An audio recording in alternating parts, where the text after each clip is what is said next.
अगला टॉपिक बताने वाले हैं जिसका नाम है, अगला टॉपिक जो इम्पोर्टेंट मोस्ट इम्पोर्टेंट टॉपिक है जिसका नाम है फॉरफीचर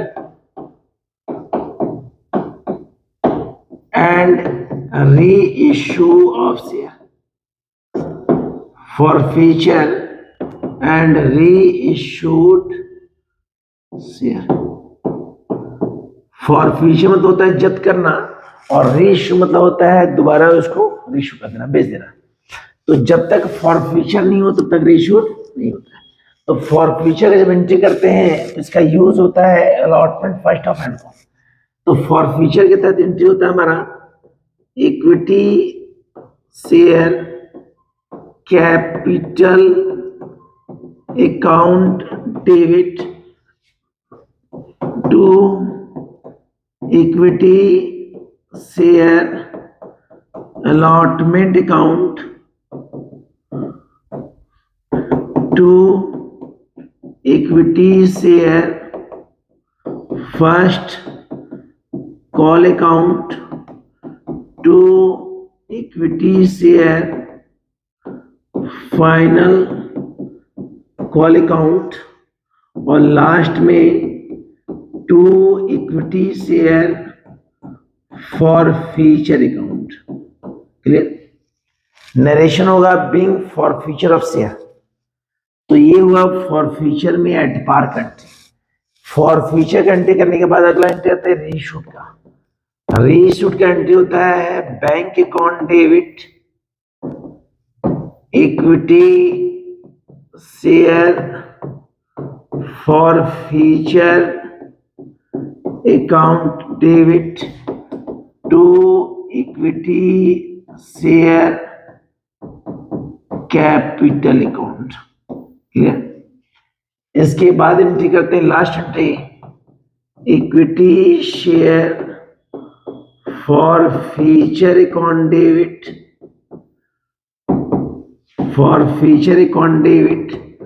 टू कैपिटल रिजर्व।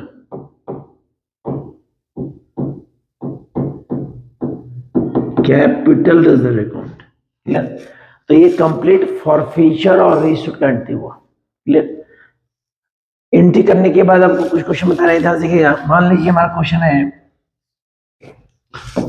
ये याद रखिएगा कि फॉरफीचर का यूज जो होता है वो अलॉटमेंट से ही होता है। बोला है x limited 500 share for future at the rate of 10 each, at the rate of final call 3 rupees बोला जनरल। तो गौर कीजिएगा इस प्रश्न में कंपनी केवल फॉरफीचर किया है, इशू नहीं किया है। इस क्वेश्चन में कंपनी द्वारा जब्त किया गया है 500 शेयर 10 के रेट से और केवल फाइनल कॉल को जब्त किया कितने रेट से? 3 रेट से। तो जब फॉरफीचर का एंट्री करेंगे तो करेंगे इक्विटी शेयर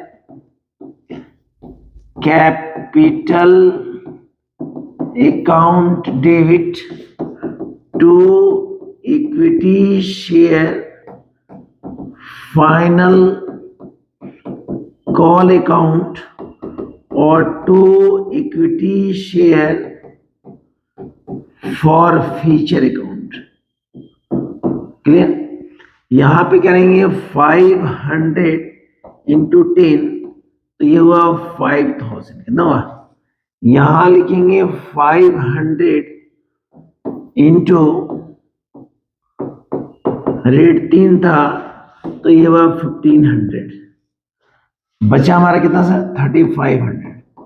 तो ये जो एंट्री हुआ ये केवल फॉर फ्यूचर का, क्या सर? फॉर फ्यूचर का। अब इस क्वेश्चन के तहत हम लोग अगला क्वेश्चन है, जैसे मान लीजिए एक क्वेश्चन है कि एक्स लिमिटेड 10,000 शेयर जो है इश्यू हुआ है और रेट दिया है 10 इंच, जिसमें रेट दिया है एप्लीकेशन 3, अलॉटमेंट 2, फर्स्ट कॉल 2 और फाइनल कॉल 3। प्रश्न बोला है कि 500 share for future final call बोला जनरल एंट्री, तो यहाँ पे टोटल 9 एंट्री होगा, 2 एप्लीकेशन का, 2 अलॉटमेंट का, 2 फर्स्ट कॉल, 2 फाइनल कॉल, सारा कुछ बनेगा 10,000। लेकिन जब फाइनल कॉल का आपका जब 8वां एंट्री करेंगे तो वहां क्या करेंगे, 10,000 में 500 जब्त कर लिया है, क्योंकि ये एंट्री है बैंक का entry, bank account debit to equity share final call, तो 10,000 में 500 चला गया, 9,500 इंटू 3। अब जब एंट्री करेंगे 9वां एंट्री किसका, फॉरफीचर का, तो एंट्री करेंगे equity share capital account debit to equity share final call account to equity share forfeiture account. यहां लिखेंगे 500 इंटू 10 5,000, यहां लिखेंगे 500 इंटू 3 1,500, तो फॉर फ्यूचर हुआ 3,500। नवा सर सेम वही एंट्री हुआ, बशर्ते इसमें क्या है, कंप्लीट एंट्री किया, उसमें केवल एक एंट्री की, क्योंकि उस क्वेश्चन में केवल हमारा फॉर फ्यूचर था, और इस क्वेश्चन में हमारा इशूड हुई है। कैसा इशूड हुई। अब बताते हैं आपको रीइशूड शेयर। मान लीजिए क्वेश्चन है एक्स लिमिटेड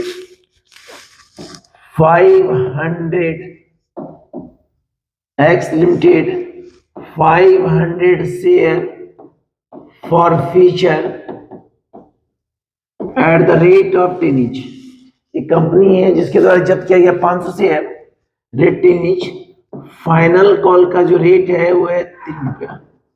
बोला है these reissued at the rate of 9 rupees. उस कंपनी द्वारा रीइशूड किया गया 9 करोड़ से। यहाँ पे केवल फॉर फ्यूचर है और रीइशूड है, तो जब एंट्री करेंगे तो फॉर फ्यूचर एंट्री होता है हम लोग का equity share capital account debit to equity share final call account to equity share forfeiture account. यहां जब तो रहा है 500 से 10 ग्रेड से, तो ये हो गया 5,000, ये हो गया 500 टू 3, ये हो गया 1,500, तो फॉर फ्यूचर निकलेगा 3,500। अब एंट्री करेंगे रीइशूड का, तो रीइशूड का जब एंट्री करते हैं, तो रीइशूड का एंट्री करते हैं हम लोग का bank account debit equity share forfeiture account debit to equity share capital account. करना कुछ नहीं है, यहां लिखेंगे 500 इंटू 9 4,500, यहां लिखेंगे 500 इंटू 10, ये लिखेंगे 5,000। यहां हमारा कम हो रहा है 500, कितना हो रहा है कम 500। अब जब लास्ट एंट्री करेंगे तो एंट्री करेंगे equity share forfeiture account debit to capital reserve. करना कुछ नहीं है, 3,500 जो फॉर फ्यूचर था उसमें रीइशूड का 500 फॉर फ्यूचर माइनस कर देंगे, तो निकलेगा 3,000 डेबिट और 3,000 क्रेडिट।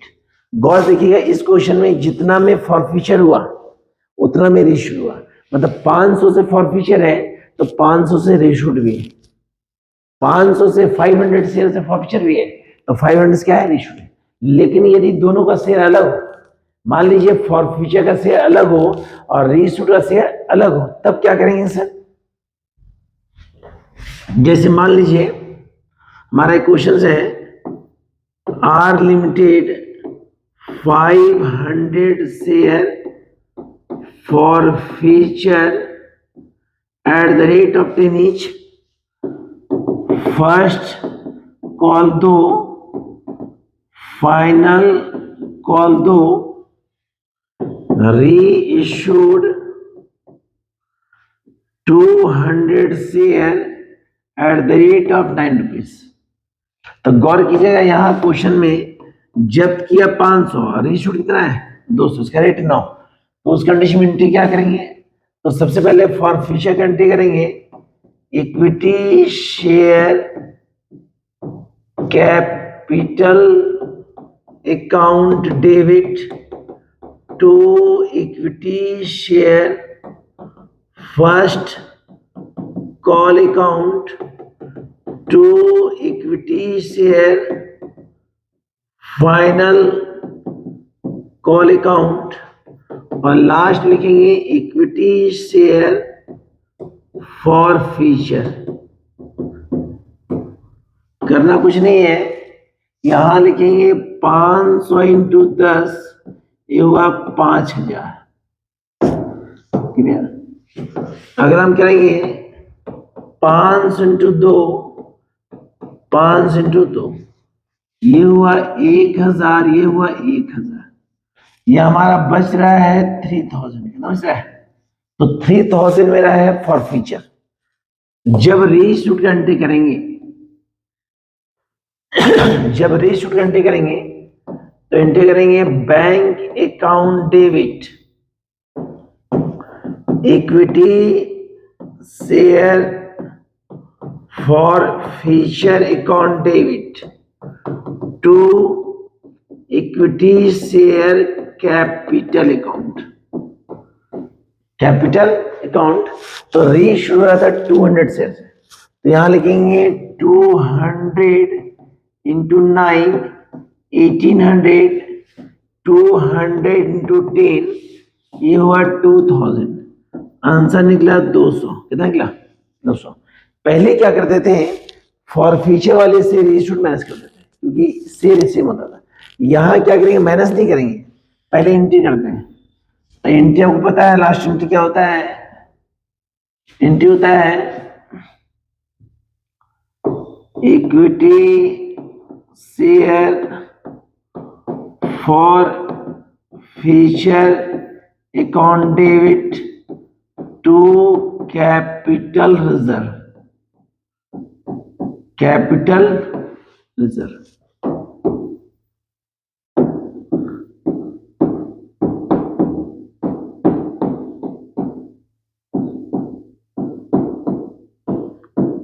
करना क्या है, इसमें एक फॉर्मूला होता है। फॉर्मूला क्या होता है? For future amount into reissued share बटा फॉर फ्यूचर शेयर।